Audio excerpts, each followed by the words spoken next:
Fala pessoal do Periscope, tudo bem? Tudo em ordem? Boa noite, segunda-feira.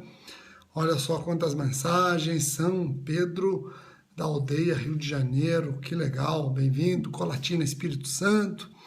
Fala Sanches, bora. Olha a galera animada, segunda-feira, galera animada pelo que eu tô percebendo aqui. Limeira, lendo o seu livro agora, que legal. Qual livro? Qual livro que você está lendo?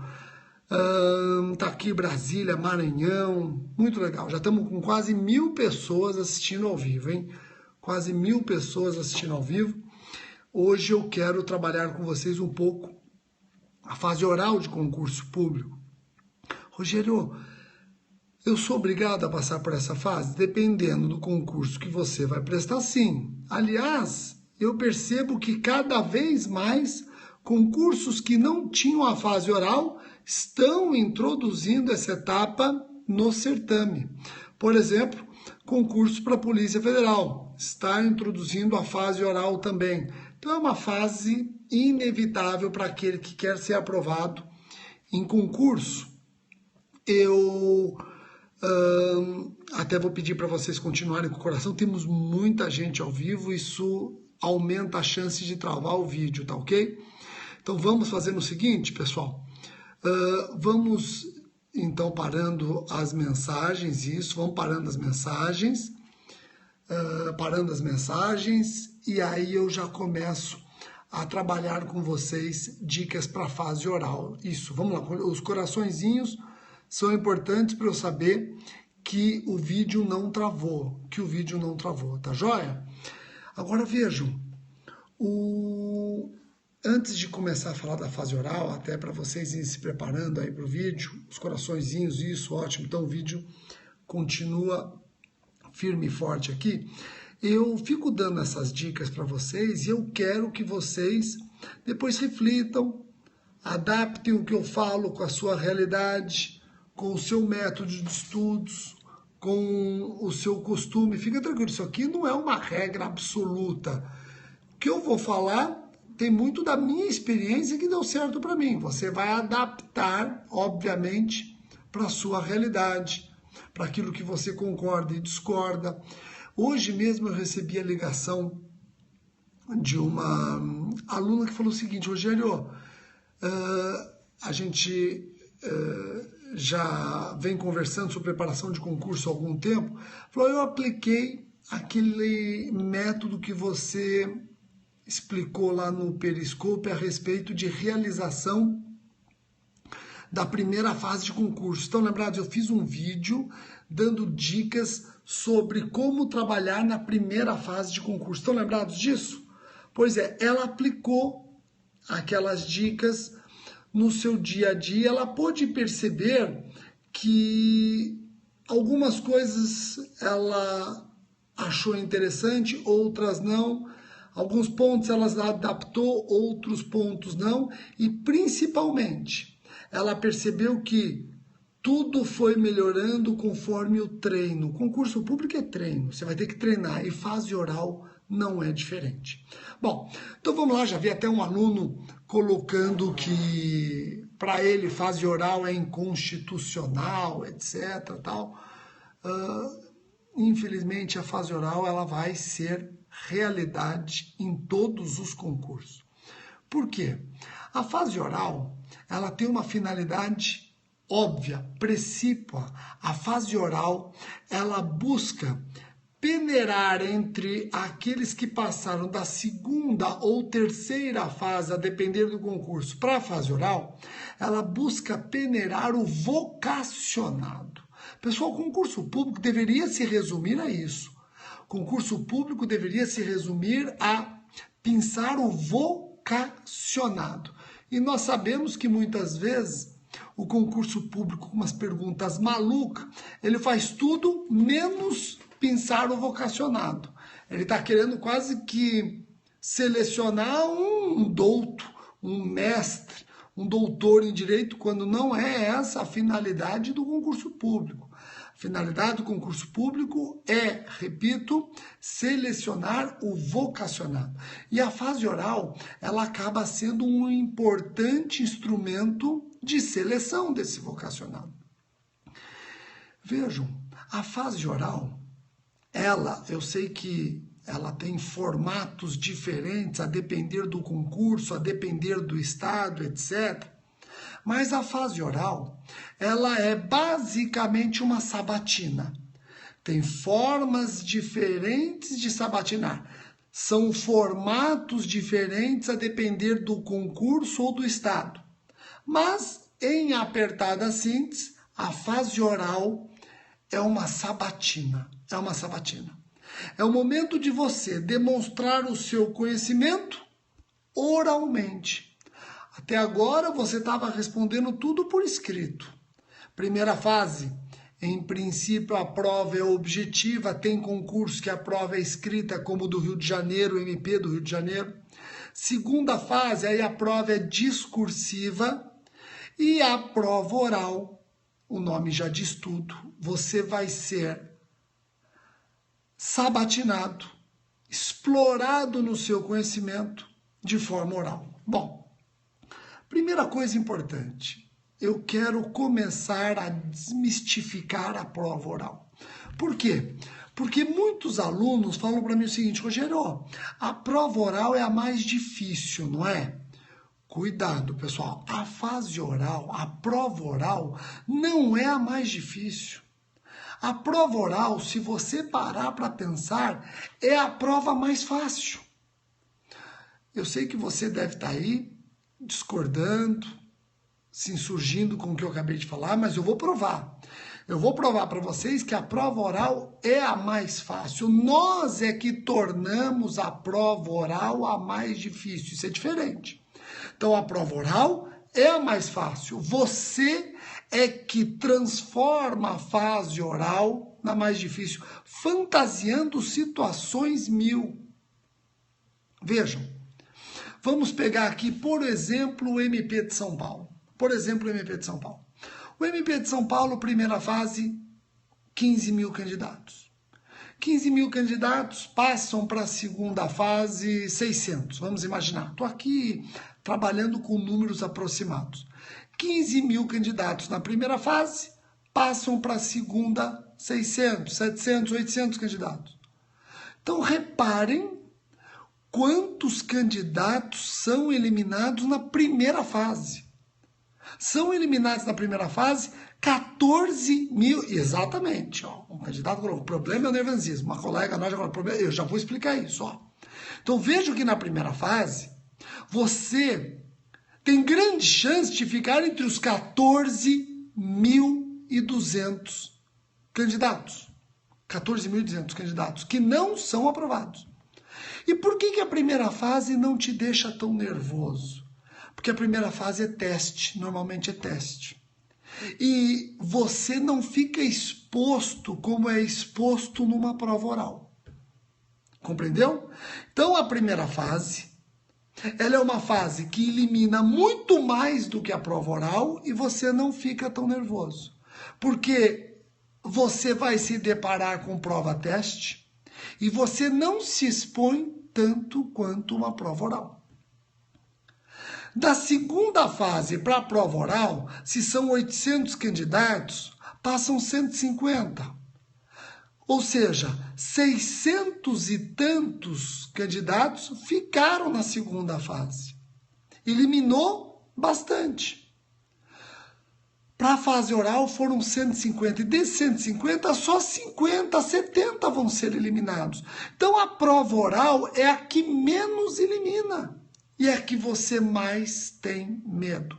E por que é a que você mais tem medo? Porque você se expõe, fica frente a frente o seu examinador e você tem que responder oralmente.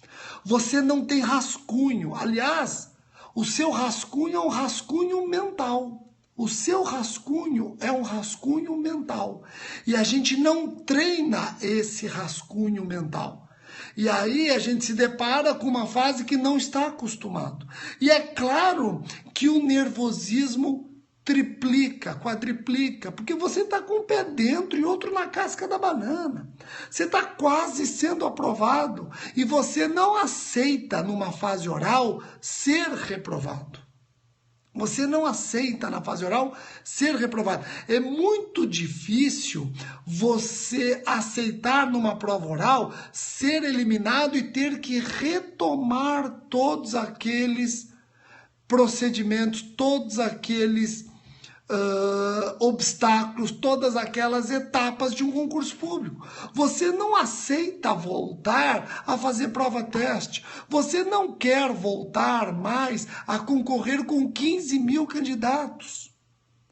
Então, o problema da fase oral não está propriamente na concorrência, porque é a fase menos concorrida. O problema da fase oral não está propriamente nas perguntas, porque não é na prova oral que você encontra as perguntas mais difíceis. O problema da fase oral está no seu controle emocional, no seu nervosismo. Exatamente o momento que você tem que ficar cara a cara com o seu examinador numa sabatina pública.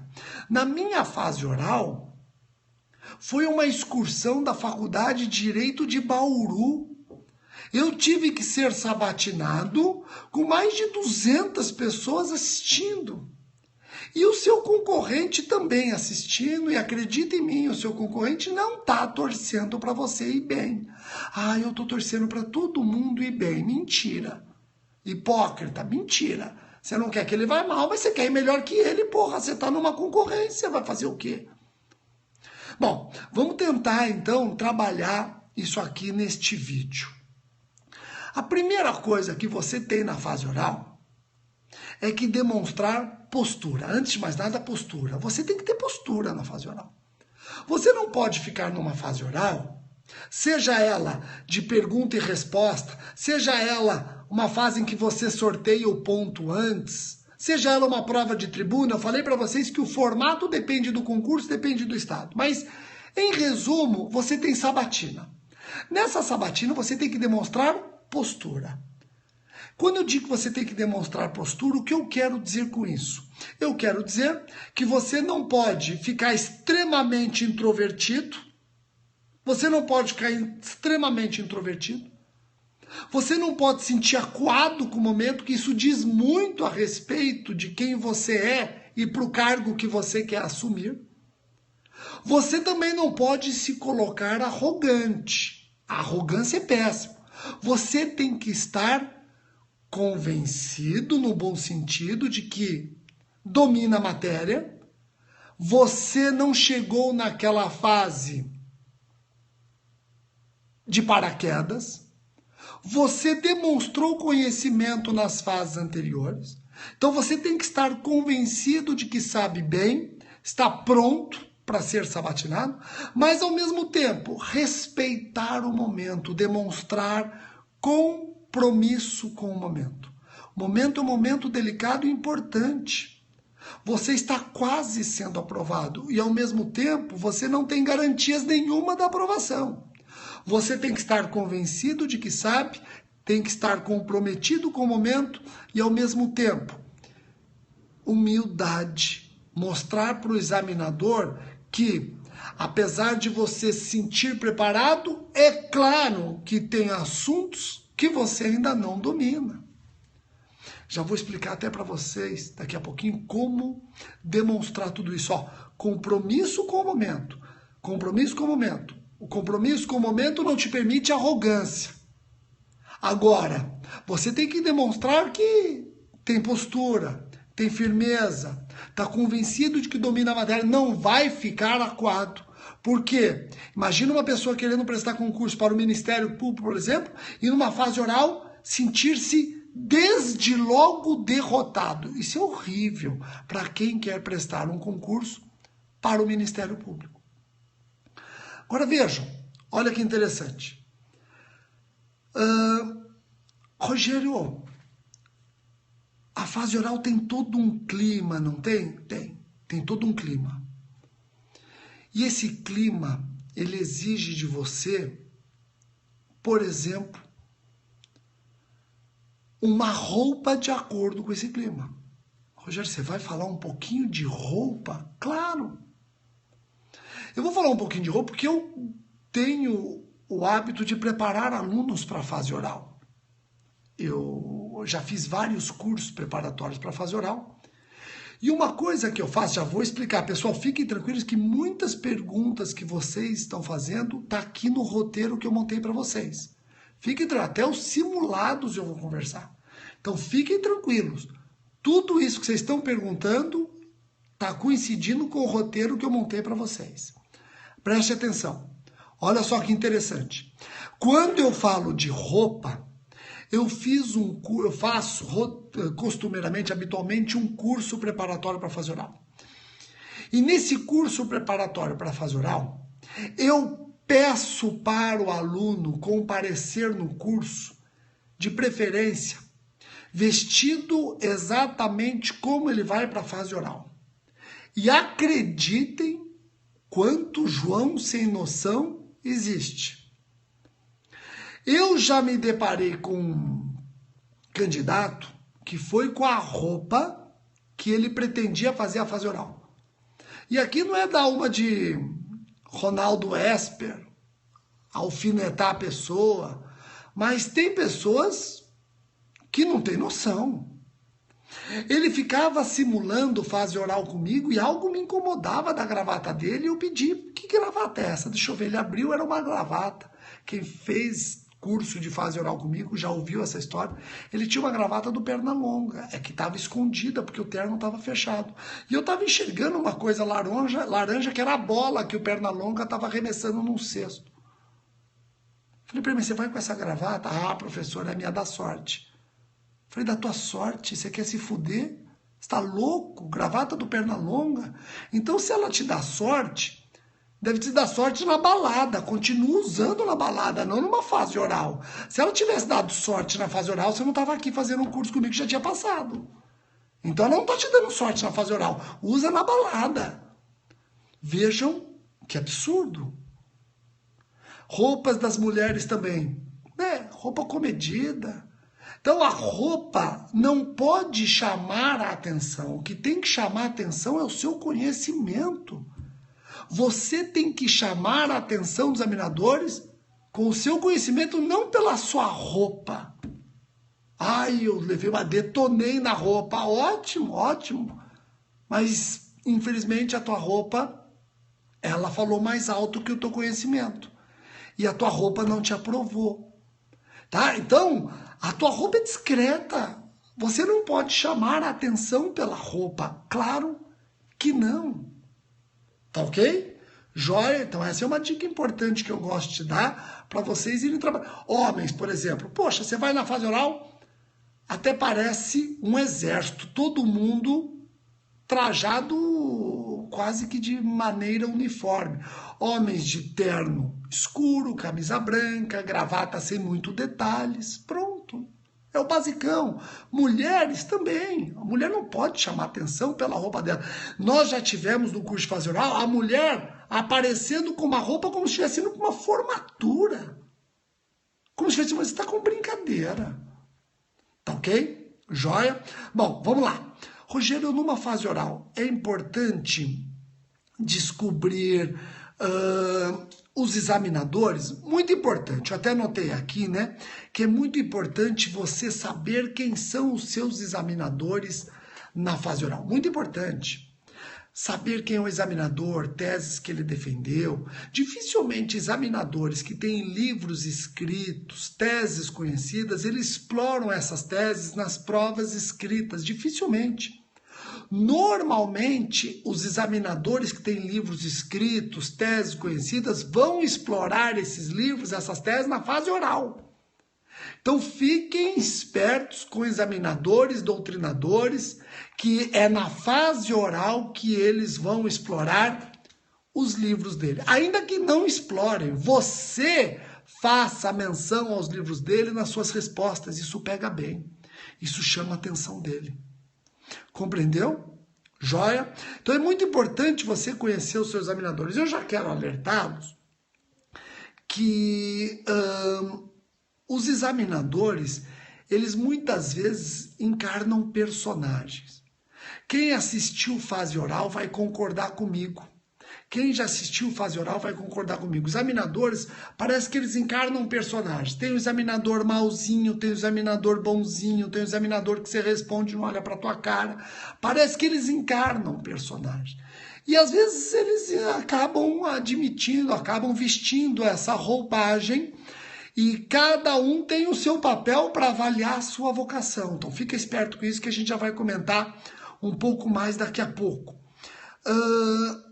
Agora vejam, é muito importante você chegar na fase oral sabendo que na sabatina você pode se deparar com 4 situações. 4 situações.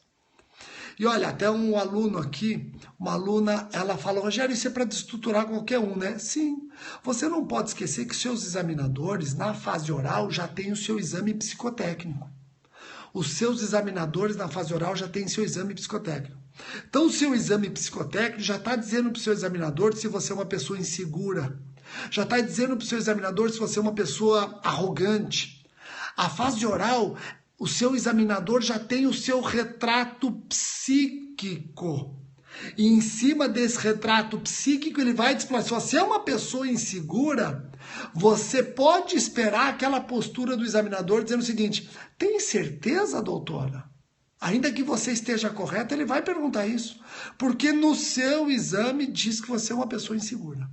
Bom, na fase oral, se prepara para se deparar com 4 situações. São elas, primeira situação, perguntas que você sabe bem. Pergunta que você detona. Segundo tipo de pergunta, que você sabe, mas se fosse uma pergunta por escrito seria melhor. Terceira pergunta que pode vir, você não sabe especificamente o que ele está perguntando, mas você consegue orbitar ao redor. E quarto tipo de pergunta que você não faz ideia do que ele está querendo. Então são 4 tipos de perguntas. Primeiro, pergunta que você sabe bem. Segundo tipo, pergunta que você sabe.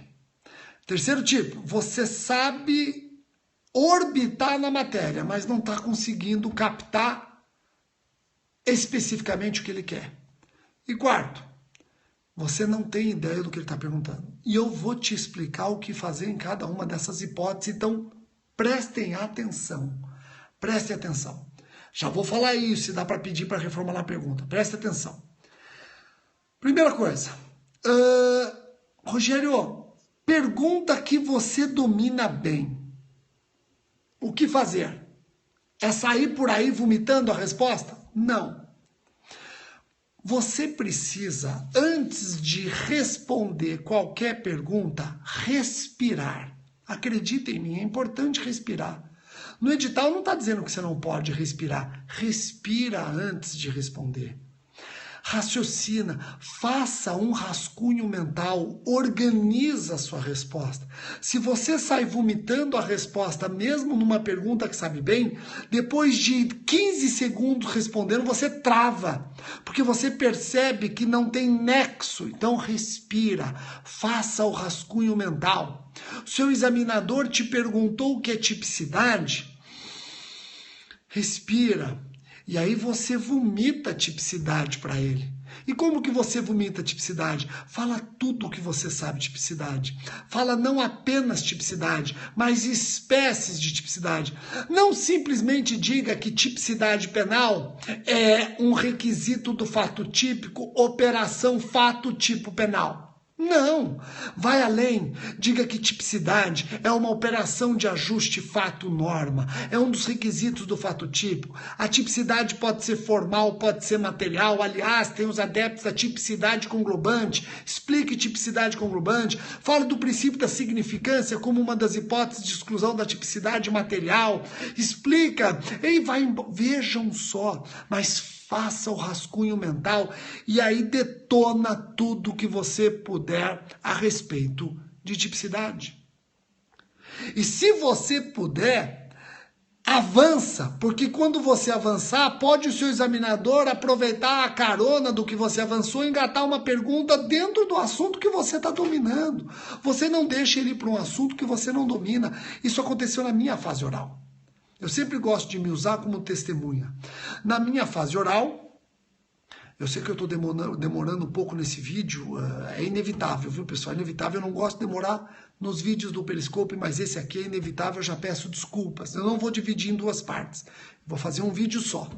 Então, olha que interessante. Eu quero servir de testemunha do que eu estou falando. Então, vejam, quando eu estava na minha fase oral, o examinador de constitucional, que era o carrasco da banca, Walter Paulo Sabella, era o carrasco da banca. Ele fez o quê? Ele perguntou para mim o seguinte: doutor, eu gostaria que o senhor falasse um pouco sobre extradição. Pessoal, eu não simplesmente conceituei extradição. O que eu fiz? Eu expliquei extradição.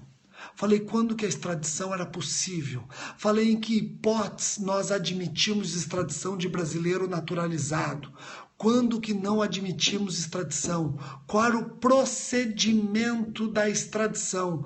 Aí eu falei, puta merda, eu mostrei bastante conhecimento, esse cara vai me fuder agora, ele vai vir com uma mega pergunta para querer me colocar no lugar. Mas eu terminei a extradição dizendo, excelência, inclusive não podemos confundir extradição com expulsão e deportação. Ele pegou o microfone e falou para mim o seguinte: doutor, explique também esses dois institutos. Eu acabei conduzindo a minha fase oral. E se ele tinha 15 minutos para me fazer perguntas de constitucional, porque cada um tinha 15 minutos, era quase 1h30 de sabatina, se eu tinha 15 minutos de fase oral, eu conseguia aproveitar uns 5 a 7 minutos falando daquilo que eu queria. Eu terminei a extradição falando para ele, não podemos confundir extradição com deportação e expulsão. E ele foi na minha e falou, explica esses dois institutos também. Ele me deu mais 5 minutos de lambuja. Entenderam quanto isso é importante? Bom, agora, eu usei o rascunho mental. Eu depois treina você. Treina respirar 5 segundos. 5 segundos é muito? Não. Mas para quem está na fase oral, respirar 5 segundos, respirar 5 segundos fazendo o rascunho mental parece uma eternidade. Quando eu falei para vocês respirarem e fazerem o rascunho mental, não vamos fazer isso aqui, ó. 1, 2, 3, isso não está adiantando nada, você está contando até 5, isso é ridículo. Você respira e faça o rascunho mental, tá ok? O seu examinador, vamos para a segunda situação. Ele te faz uma pergunta que você sabe, mas se fosse por escrito seria melhor. Você sabe, mas se fosse por escrito seria melhor. O seu examinador te pergunta, o que é tipicidade conglobante? Puta merda, o que é tipicidade conglobante? Se eu tiver que responder de bate-pronto que é tipicidade conglobante, eu não sei. Então calma. Faça o rascunho mental. Se você não consegue responder de bate-pronto que é tipicidade penal, começa falando o que é crime. Requisitos do crime, fato típico, requisitos do fato típico. Lembra que a tipicidade é um requisito do fato típico. Lembra que a tipicidade penal não é mais uma tipicidade meramente formal, ela é uma tipicidade formal e conglobante. E tipicidade conglobante é aquela tipicidade material mais atos antinormativos. Entenderam o que eu fiz? Eu cheguei na tipicidade conglobante, mas partindo do gênero até a espécie. Se fosse por escrito, era o que eu ia fazer. Vejam, parta do gênero até a espécie. Parta do gênero até a espécie, acabou. É o seu rascunho mental. Compreenderam isso? Ficou fácil? Tranquilo? Tá travando o vídeo? Não, né? Isso, continua os corações. Não precisa me dizer que o vídeo não tá travando. Os corações estão aqui, eu já entendi. É que tinham parado. Vejam, pessoal, então a primeira situação, você sabe bem, mas o significa, saber bem não significa que você não tenha que mostrar muito conhecimento. Vai ter que mostrar conhecimento, sim. Não perca a chance, numa pergunta que você sabe muito, de demonstrar muito conhecimento. Numa pergunta que você sabe, mas está difícil de responder no bate-pronto, parta do gênero até a espécie. Do gênero até a espécie. E isso vocês apliquem para qualquer matéria. O seu examinador, por exemplo, em constitucional, pergunta: o que é poder constituinte difuso? Puta, o que é poder constituinte difuso? Começa falando o que é poder constituinte. Começa falando poder constituinte originário, poder constituinte derivado reformador, vai indo até chegar no poder constituinte difuso. Compreenderam? Pessoal, isso aconteceu comigo. Eu também fui vítima dessa situação. O examinador me fez uma pergunta e eu não sabia responder exatamente de bate-pronto o que ele queria. Então, eu precisei partir do gênero até a espécie.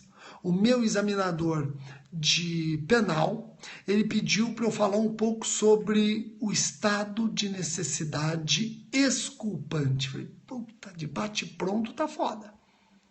De bate-pronto tá foda. Então, eu comecei a explicar estado de necessidade, quais os requisitos.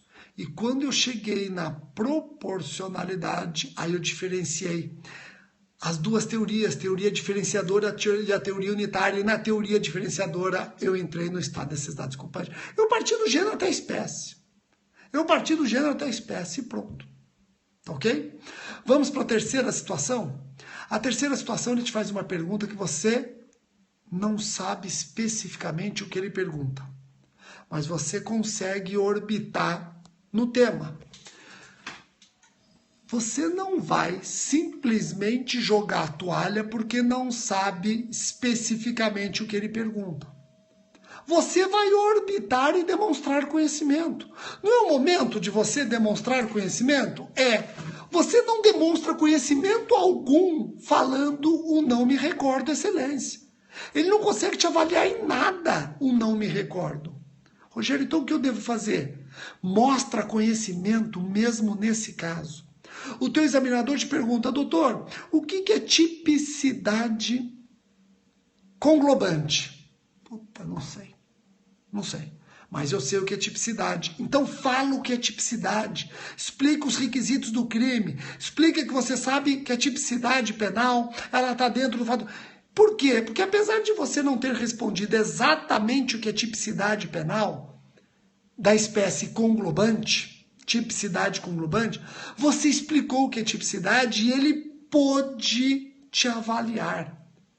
Ele falou, pô, esse cara sabe quase tudo mesmo, ele não sabe especificamente o que é tipicidade conglobante, mas ele conseguiu te avaliar.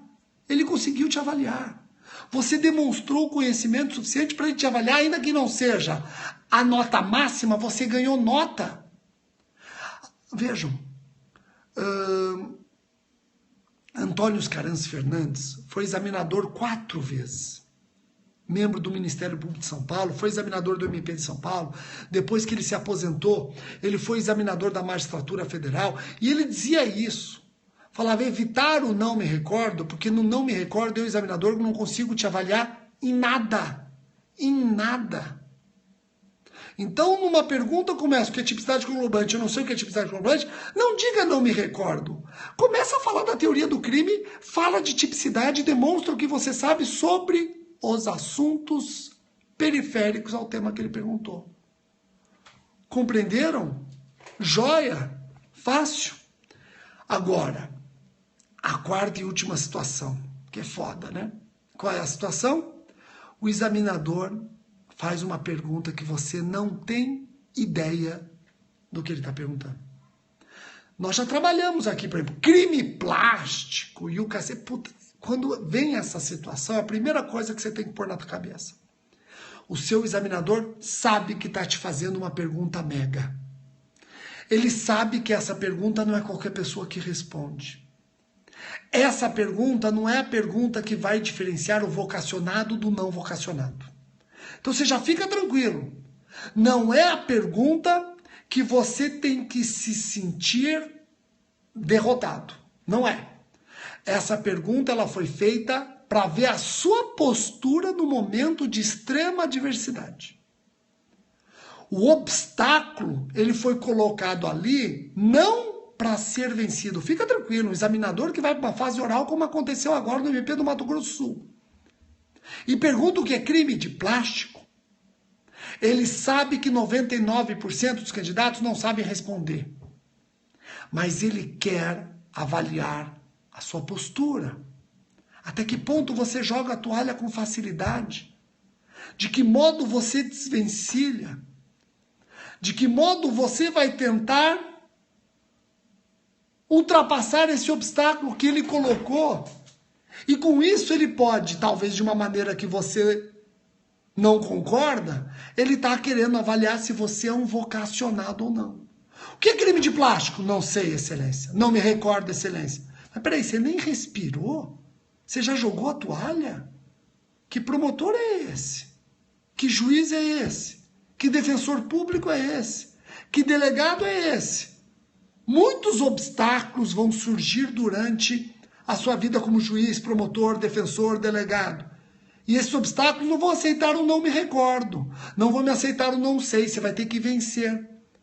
Então, ainda que você não tenha ideia do que está perguntando, demonstra que você é um vocacionado. Rogério, mas como é que eu vou mostrar que eu sou vocacionado numa pergunta dessa, porra?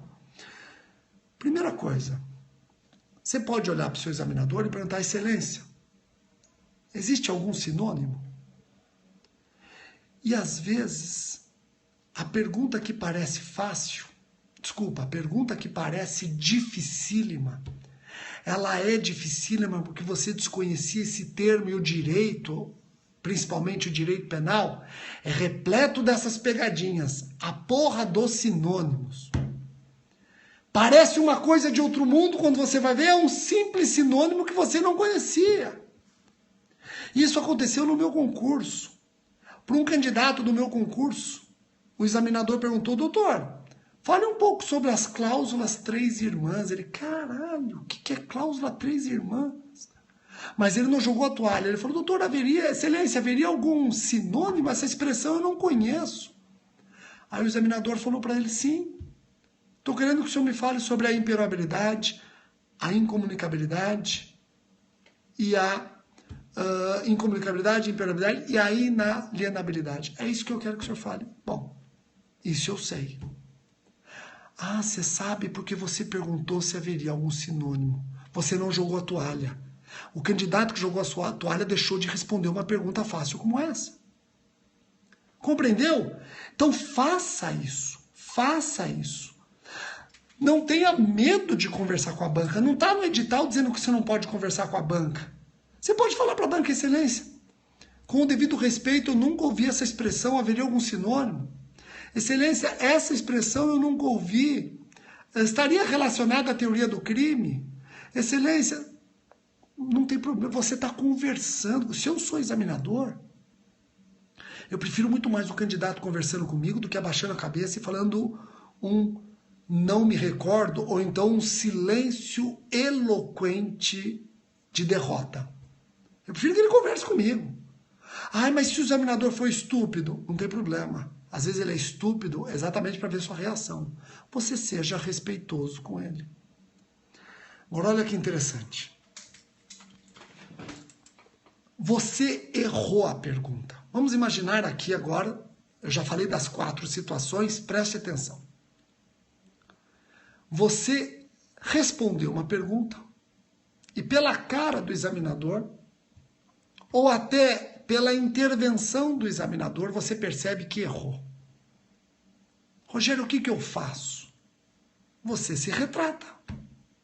Com a mesma firmeza com que você errou, você com a mesma firmeza com que errou, se retrata. Excelência, melhor analisando o tema, melhor pensando sobre o assunto, eu me retrato. Na verdade, a resposta é isso, aquilo, aquilo outro. Pronto. Agora, você se retrata se estiver convencido de que errou. Se você acha que não errou, não se deixa levar pela cara do examinador. Muitas vezes ele vai falar o seguinte, doutor, o senhor tem certeza? Você está respondendo, ele está assim, ó. Se você está convencido do que está respondendo, fique com a sua resposta, demonstre firmeza. Você só vai se retratar se você tiver certeza que errou. A cara feia do examinador normalmente é uma jogada para testar o candidato que é conhecido como um candidato ou percebido como um candidato inseguro. Inseguro. Seja firme. Rogério, divergências. Cite todas as correntes. Seja divergência da doutrina, seja divergência da jurisprudência, cita todos. Você está na fase oral, você tem que demonstrar conhecimento.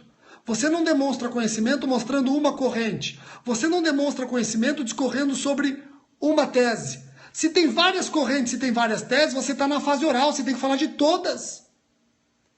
E eu devo me posicionar sobre a corrente A ou corrente B? Se o seu examinador não pediu para você se posicionar, não corra o risco, não se posicione. Agora, se ele pediu para se posicionar, posicione-se. Você tem que se posicionar. E de preferência, a posição que coincida com teses da instituição que você quer ingressar. Se for uma tese conhecida, ótimo. Se não for, você vai ter que se posicionar demonstrando respeito em relação a outras correntes. Não vai humilhar a corrente A, B, C e ficar com a corrente D, porque muitas vezes o examinador adota a corrente A e você não sabe, você está humilhando a posição dele. Agora, quando você tem que tomar uma posição, tome a posição. E se você percebe que a posição não é do seu examinador, não seja prostituto das ideias, não mude de posição naquele momento, que isso reflete negativamente na vocação. Aconteceu comigo. O meu examinador de penal era também o examinador do ECA. O meu examinador de penal pediu para eu falar sobre os efeitos dos recursos no ECA. E eu expliquei para ele que os recursos no ECA, em regra, têm efeitos meramente devolutivos. E ele falou, doutor, e se o senhor precisa de um efeito suspensivo no recurso? Eu falei para ele, eu vou recorrer e requerer a antecipação da tutela recursal. Ele olhou para mim e falou, doutor, mas e o mandado de segurança? Eu falei, excelência, com a reforma de 97, o mandado de segurança não precisa mais ter sua finalidade desviada para esse fim, etc, etc, etc. Ele olhou para mim e falou, doutor, o senhor tem certeza? Olha o que ele falou para mim. O senhor sabia que na instituição aqui do MP de São Paulo, o senhor vai ser orientado de maneira diversa? Em resumo, o que ele quis dizer para mim? A sua resposta não condiz com a posição do MP de São Paulo que você está querendo ingressar. Agora pensem comigo. Eu vou olhar para ele porque eu tomei essa porrada, eu vou olhar para ele e falei, excelência, estão pensando bem? Eu acredito que eu vou ingressar com mandado de segurança depois de tudo que eu falei? Isso ia depor contra mim. Eu ia ali assinar, subscrever como prostituto das ideias. Então o que eu fiz? Falei, opa, já percebi que a minha resposta pode até ter amparo em doutrina, mas não é a resposta que ele, examinador, queria, muito menos o que o MP de São Paulo faz. Como é que eu saio dessa? Eu olhei para ele. Eu não falei para vocês que concurso é mostrar vocação? Falei, né? Eu não falei para vocês que concurso é mostrar firmeza? Falei, né? Eu não falei para vocês que concurso não pode mostrar arrogância? Também não pode ter excesso de humildade? Você tem que ter o equilíbrio? Olha o que eu falei para ele. Eu olhei para ele e falei, excelência, se a posição da instituição na qual pretendo ingressar é outra, é um motivo suficiente para eu sair daqui hoje e estudar melhor a matéria, estudar melhor o assunto. Mas pelo que eu estudei até agora, eu insisto na minha resposta. Vocês acham que eu fui arrogante? Eu acredito que não. Eu demonstrei humildade, porque eu falei, vou estudar, eu preciso estudar. Mas eu demonstrei firmeza. Não é porque você me corrigiu que eu vou jogar 1 ano de estudo no lixo. Compreenderam? Vocês acham que se vocês fossem examinadores, iriam ficar com uma impressão equivocada do candidato que fez isso? Tá ok? Isso é muito importante. Agora vejam, eu quero dar uma dica que parece besta, mas não é.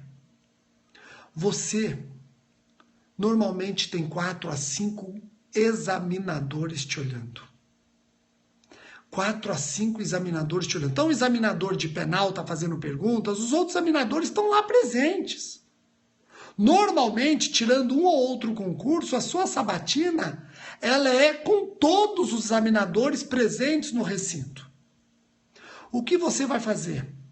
Na sua resposta, você vai olhar 80% do tempo para os olhos do examinador que te fez a pergunta.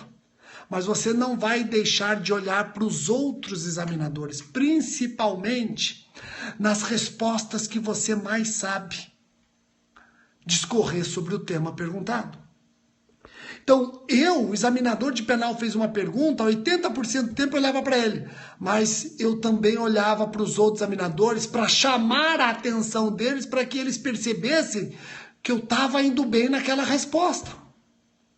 Eu não ficava olhando para o examinador e ignorando os demais. Eu chamei todos os examinadores para olhar a minha fase oral. Isso é importante. O olhar dividido entre todos os examinadores é importante. Isso traz uma empatia.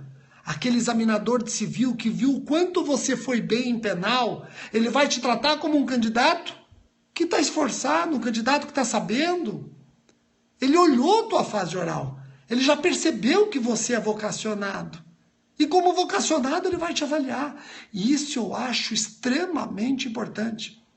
O olhar parece bobagem, mas é importante. Você demonstra segurança. Você está chamando os outros examinadores para a sua prova oral. Isso eu acho extremamente importante. Pessoal, basicamente, são essas as dicas que eu tinha para dar numa fase oral. E dizer para vocês que a fase oral não foi feita para alguém ir super bem.